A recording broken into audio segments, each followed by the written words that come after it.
되게 건강해 보이잖아요. 네. 근데 이제 신장암 수술을 했어요. 30대 초반에. 30대 초반에 이제 오른쪽 신장암? 네, 신장암. 신장이 하나밖에 없다 보니까 혈액에서 콜레스테롤이나 뭐 포도당 배출이 잘 안 된대요.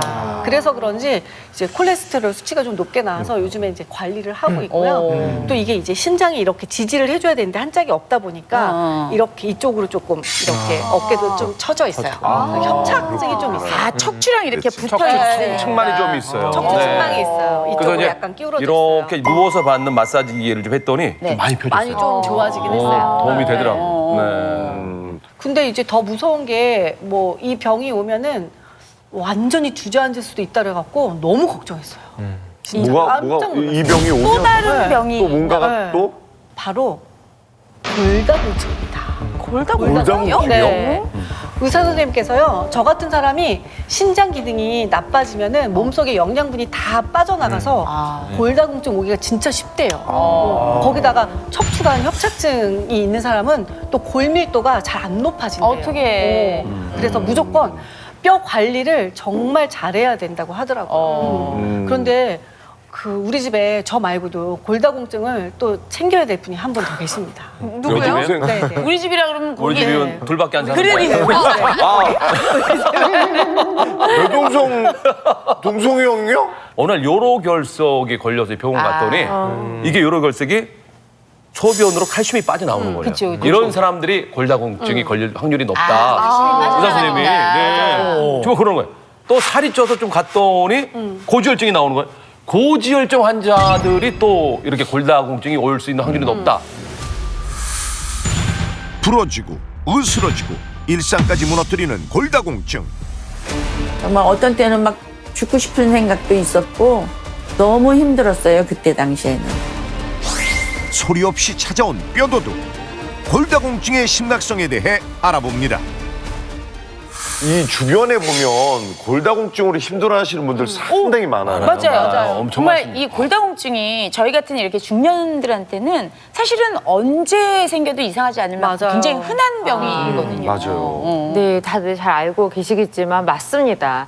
실제로 국내 50세 이상 여성의 30%가 골다공증 그리고 50%까지 골감소증을 갖고 있는 상태거든요. 그뿐만 아니라 사실 중년 남성에서도 50% 이상이 골감소증이나 골다공증을 갖고 있다고 해요. 한마디로 뭐 골다공증은 남녀를 막론하고 이제 중년 이상이라면 평생 조심해야 되는 질환인 거죠. 뭐 난 남자니까 또 집안이 야 우리 집이 통뼈 집안이야 이런 사람들 많거든요. 그래서 많아요. 뼈 하나는 정말 네. 튼튼하겠지 했는데 이렇게 튼튼하다고 생각했던 뼈가 약해지는 이유가 있나요? 중년이 되면 뼈가 약해지는 이유가 있습니다. 뭘까요? 뭐예요? 바로 뼈가 사갔기 때문에 아니 지금 잠깐만요. 내가 딴 게 아니고 여기 예? KTX가 지나간 날에 삭다니요. 아니 내가 미안한데 인천의 양화대교예요. 웬만하면 다 건너가요. 아니 근데 삭다니요. 우리가 그냥 비유적으로 뭐 사갔다 이런 거 할 수 있는데 진짜로 뼈가 삭을 수 있다고요? 진짜로. 지금 다들 아니다 하시지만 제가 좀 쉬운 이해를 도와드리려고 사진 하나를 준비했습니다. 예. 여기 보시면 이제 건강하고 튼튼한 뼈 사진이 있어요. 마치 벌집처럼 뭐 속은 촘촘하게 잘 연결되어 있거든요. 그런데 이 골다공증 뼈 사진 한번 보실게요. 이거 뭐야? 미팅 같아. 이 안쪽에 바람에 숭숭 들어가겠네. 이 뼈가 삭으면서 구멍도 점점 커지고 이런 상태를 여러분들이 잘 아시는 골감소증, 더 진행하면은 골다공증이라고 합니다. 그럼 이렇게 뼈가 삭는 이유가 있나요, 선생님? 나이가 들수록 이제 뼈가 삭는 이유가 있는데요. 바로 세포의 균형이 깨졌기 때문입니다. 네. 뼈는 우리가 사는 동안 끊임없이 이렇게 사라지고 생성되는 기관입니다. 이때 낡은 뼈를 제거하는 역할을 하는 게 이제 파고세포, 또 새롭고 건강한 뼈를 다시 만드는 역할을 하는 게 이제 조고세포인데요. 자, 문제는 이 교체 작업이 나이가 들수록 고장이 난다는 사실인데요. 그래서 뼈가 다 상성되기도 전에 파고세포가 소비를 이제 깎아 먹어버리니까 뼈의 구멍이 점점 커지고 삭을 수밖에 없게 되는 거죠. 예, 그래서 실제로 이 조골세포가 얼마나 생산 능력이 줄어드는지 한번 확인을 해봤어요. 네. 자, 이게 붉은 실처럼 이렇게 그려진 게 있죠. 예. 이제 이게 이 조골세포가 뼈를 형성하고 있는 과정을 이 현미경으로 관찰한 건데요. 야, 맞네. 자, 38세에는 조골세포가 이제 활발하게 뼈 맞아요. 조직을 만들고 있습니다. 네. 자, 그런데 78세가 되면 조골세포가 활동하는 게 잘 보이지가 않습니다. 뭐가 없어요. 이거 뭐 한 거의 건지 없죠. 모르겠어요. 예. 흔적이 없네. 맞습니다. 실제로도 이 조골세포의 생성 능력은 30대에는 63%에서 70대가 되면 26%까지 감소했다고 하는데요. 이 조골세포의 숫자 역시 60대 이후에는 반으로 줄었다고 합니다. 아니 그러면은 이 조골세포가 반이 줄면 우리가 만약에 10개를 만들어야 되는데 5개밖에 못 만들었다. 그럼 만약에 이게 집이면은 기둥을 10개 세워야 되는데 5개밖에 못 세운 거잖아요. 예, 맞습니다. 그럼 너무 약한 거죠. 예, 정말 정확한 그런 설명이신데요. 이렇게 가뜩이나 새로 생성되는 뼈도 적은데 또 이 뼈를 제거하는 또 파골세포는 파워가 더 세지니까 이제 문제가 되는 거죠. 자, 여기 이제 사진 속에 이 검은 점들이 바로 이 파골세포, 뼈를 깎아내는 파괴하는 그런 세포인데요. 42세 여성의 파골세포보다 74세 여성의 파골세포가 딱 보셔도 숫자도 많고 크기도 더 크죠. 네. 실제로 이 파골세포의 수 역시 40대에는 489개였지만 60대에는 939개로 뭐 2배 가까이 증가했다고 합니다. 이렇게 이제 파골세포와 이 조골세포의 균형이 깨지면 뼈에서 어떤 일이 생기는지 실험을 준비해봤습니다. 한번 보시죠. 자, 여기 조골세포와 파골세포가 있어요. 이제 젊을 때는 이제 파골세포가 이 낡은 뼈 조직을 이제 제거해도 그 조골세포가 빠르게 그 자리를 채워서 이제 건강한 뼈를 만드는데요. 하지만 이제 나이가 들면서 이 파골세포는 강해지게 되고 이 조골세포는 줄어들게 됩니다. 그러다 보니까 이제 파골세포가 제거한 자리를 이 조골세포가 메꾸지를 못해요. 그냥 그대로 비어 있는 거네요. 그래서 이렇게 보시는 것처럼 구멍이 숭숭 나게 되는 거고요. 실제로 이제 80대 조골세포에 의해 생성되는 골량은 20 마이크로미터였지만 파골세포에 의해 파괴된 양은 그 2배인 40 마이크로미터였다고 합니다. 채워지질 못하겠네요. 네, 맞아요. 충격적인 사실이 있는데 이 노화만으로도 조골세포와 파골세포의 균형이 이제 깨져서 뼈가 삭기 쉽다 말씀을 드렸잖아요. 네. 근데 이제 진주 씨나 우리 갑경 씨처럼 네, 저도 사실 포함이지만 중년 여성의 경우에 갱년기까지 겹치면서 이제 이 두 세포의 균형이 산산조각 난다는 거예요.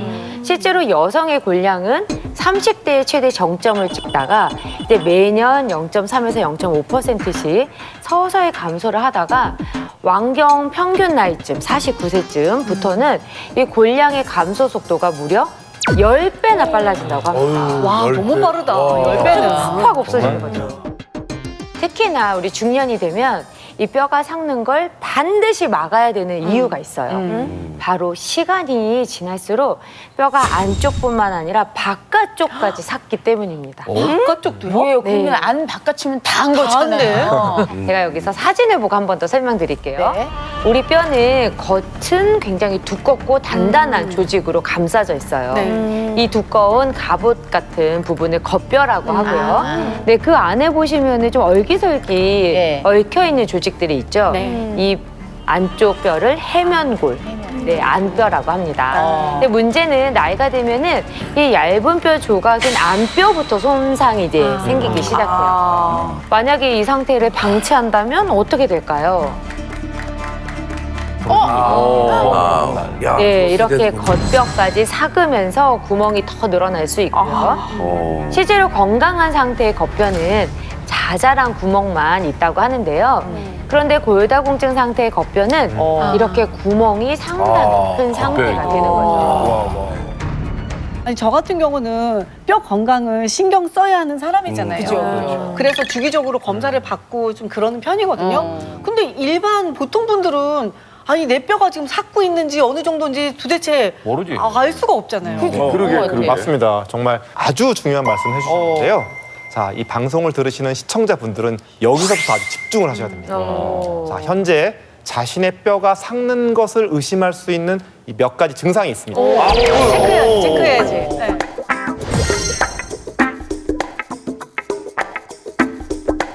뼈가 삭는 것을 의심할 수 있는 증상 첫 번째는 네. 바로 청력의 감소입니다. 어머, 귀가 잘 안 들려요? 예. 어머. 자, 우리 귀를 보면 네. 이 고막 바로 옆에 이소골이라는 데가 있습니다. 네, 이소골. 예, 여기가 바로 이소골. 예. 예, 이름 그대로 뼈네, 뼈조직입니다. 아, 예. 자, 이 이소골에서 소리를 증폭시켜서 달팽이관으로 보냅니다. 이렇게 해서 우리가 이제 소리를 듣게 되는 건데 문제는 우리 몸에 이 골다공증이 오면 이소골에도 골이니까 골다공증이 오겠죠. 그래서 이 소리를 증폭시키지 못해서 청력이 약해지는 겁니다. 신기하다. 자, 실제로 이 척추 골절을 겪은 여성은 이 청력 상실 위험이 40%나 증가한다고 하고요. 또 이 골다공증 여성은 나이가 들수록 이 돌발성 난청이 올 위험도 좀 높다고 합니다. 귀가 안 들리는 것에 이어서 또 뼈가 삭는 것을 알 수 있는 이제 두 번째, 이유 없이 생긴 충치. 이것도 작은 뼈의 신호입니다. 그럴 수 있겠다. 어머, 이도 뼈니까. 예. 우리 치아는 이 뼈와 비슷한 성분입니다. 그래서 뼈에서 성분들이 빠져나가 이제 골밀도가 이제 낮아지게 되면 치아도 마찬가지로 이제 비슷한 증상을 겪게 되고 밀도가 낮아지게 되죠. 실제 이제 골다공증이 있는 사람은 남녀를 불문하고 충치가 잘 생긴다는 보고도 있습니다.